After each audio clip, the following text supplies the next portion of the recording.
Children's Shakespeare by Edith Nesbit. Romeo and Juliet. Recording by Tim Ferreira. Once upon a time there lived in Verona two great families named Montague and Capulet. They were both rich, and I suppose they were as sensible in most things as other rich people. But in one thing they were extremely silly. There was an old quarrel between the two families, and instead of making it up like reasonable folks, they made a sort of a pet of their quarrel, and would not let it die out. So that a Montague wouldn't speak to a Capulet if he met one in the street, nor a Capulet to a Montague, or if they did speak, it was to say rude and unpleasant things, which often ended in a fight. And their relations and servants were just as foolish, so that the street fights and duels and uncomfortableness of that kind were always growing out of the Montague and Capulet quarrel. Now Lord Capulet, the head of that family, gave a party, a grand supper and dance, and he was so hospitable that he said anyone might come to it, except, of course, the Montagues. But there was a young Montague named Romeo, who very much wanted to be there, because Rosaline, the lady he loved, had been asked. This lady had never been at all kind to him, and he had no reason to love her, but the fact was that he wanted to love somebody, and as he hadn't seen the right lady, he was obliged to love the wrong one. So to the Capulets' grand party he came, with his friends Mercutio and Benvolio. Old Capulet welcomed him and his two friends very kindly, and young Romeo moved about among the crowd of courtly folk dressed in their velvets and satins, the men with jeweled sword hilts and collars, and the ladies with brilliant gems on breast and arms, and stones of price set in their bright girdles. Romeo was in his best too, and though he wore black mask over his eyes and nose, everyone could see by his mouth and his hair, and the way he held his head, that he was 12 times handsomer than anyone else in the room. Presently, amid the dancers, he saw a lady so beautiful and so lovable, that from that moment he never again gave one thought to that Rosaline whom he had thought he loved.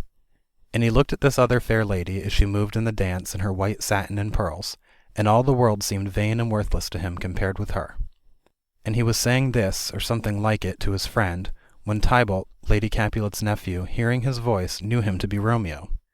Tybalt, being very angry, went at once to his uncle, and told him how a Montague had come uninvited to the feast, but old Capulet was too fine a gentleman to be discourteous to any man under his own roof, and he bade Tybalt be quiet.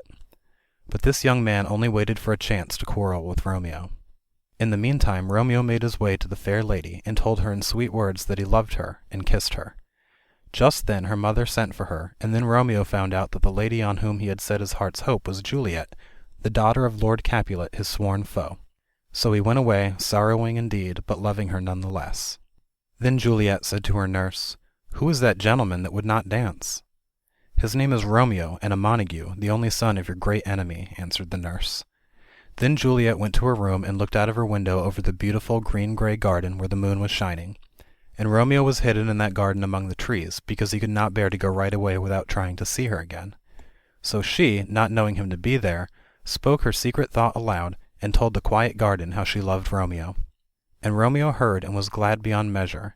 Hidden below, he looked up and saw her fair face in the moonlight, framed in the blossoming creepers that grew round her window, and as he looked and listened he felt as though he had been carried away in a dream, and set down by some magician in that beautiful and enchanted garden. "Ah, why are you called Romeo?" said Juliet. "Since I love you, what does it matter what you are called?" "Call me but Love, and I'll be new baptized. Henceforth I never will be Romeo," he cried, stepping into the full white moonlight from the shade of the cypresses and oleanders that had hidden him.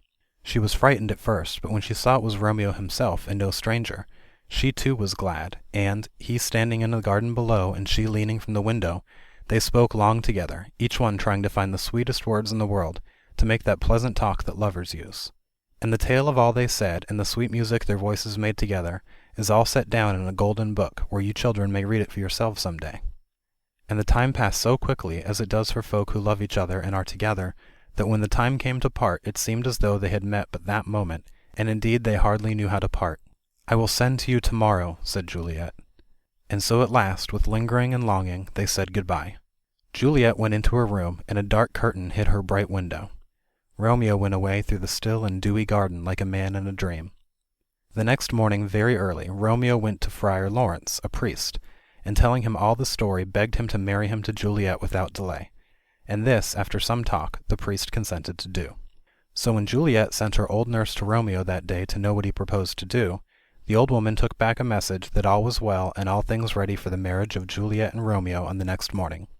The young lovers were afraid to ask their parents' consent to their marriage, as young people should do, because of this foolish old quarrel between the Capulets and the Montagues. And Friar Lawrence was willing to help the young lovers secretly, because he thought that when they were once married their parents might soon be told, and that the match might put a happy end to the old quarrel. So the next morning early, Romeo and Juliet were married at Friar Lawrence's cell, and parted with tears and kisses. And Romeo promised to come into the garden that evening, and the nurse got ready a rope ladder to let down from the window so that Romeo could climb up and talk to his dear wife quietly and alone. But that day a very dreadful thing happened.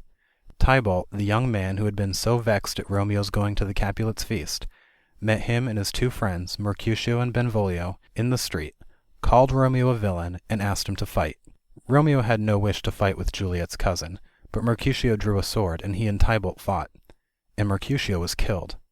When Romeo saw that his friend was dead, he forgot everything, except anger at the man who had killed him, and he and Tybalt fought, till Tybalt fell dead.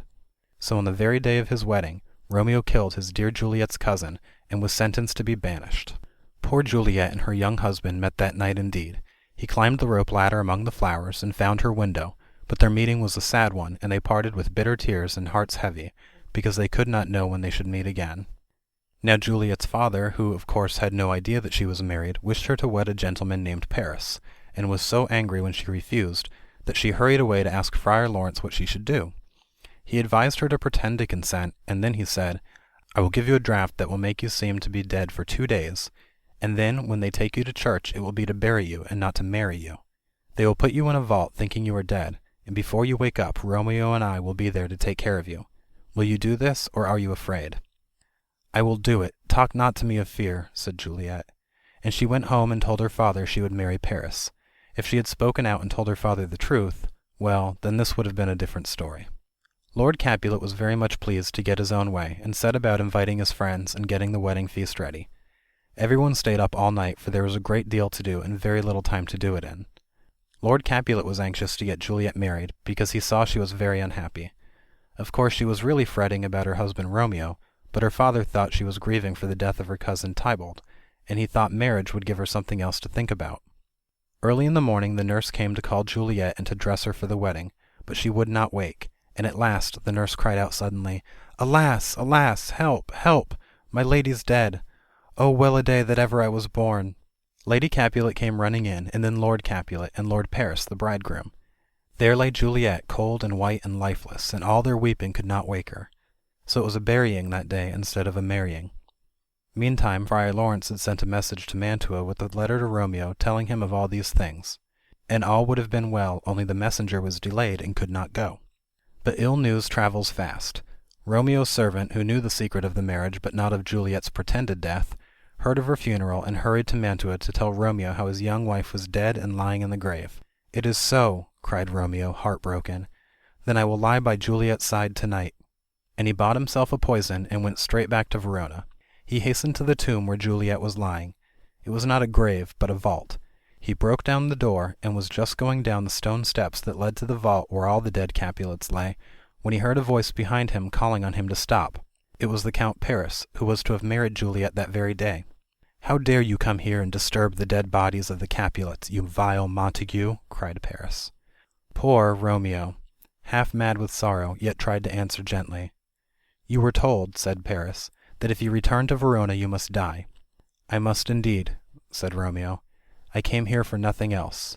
Good, gentle youth, leave me, oh, go, before I do you any harm. I love you better than myself. Go, leave me here." Then Paris said, "I defy you, and I arrest you as a felon." Then Romeo, in his anger and despair, drew his sword. They fought, and Paris was killed. As Romeo's sword pierced him, Paris cried, "Oh, I am slain! If thou be merciful, open the tomb, lay me with Juliet." And Romeo said, "In faith I will." And he carried the dead man into the tomb, and laid him by the dear Juliet's side. Then he kneeled by Juliet and spoke to her, and held her in his arms, and kissed her cold lips, believing that she was dead, while all the while she was coming nearer and nearer to the time of her awakening. Then he drank the poison, and died beside his sweetheart and wife. Now came Friar Lawrence, when it was too late, and saw all that had happened, and then poor Juliet woke out of her sleep to find her husband and her friend both dead beside her. The noise of the fight had brought other folks to the place too, and Friar Lawrence, hearing them, ran away, and Juliet was left alone. She saw the cup that had held the poison, and knew how all had happened, and since no poison was left for her, she drew her Romeo's dagger and thrust it through her heart, and so, falling with her head on Romeo's breast, she died. And here ends the story of these faithful and most unhappy lovers. And when the old folks knew from Friar Laurence of all that had befallen, they sorrowed exceedingly, and now, seeing all the mischief their wicked quarrel had wrought, they repented them of it, and over the bodies of their dead children they clasped hands at last in friendship and forgiveness. End of Romeo and Juliet.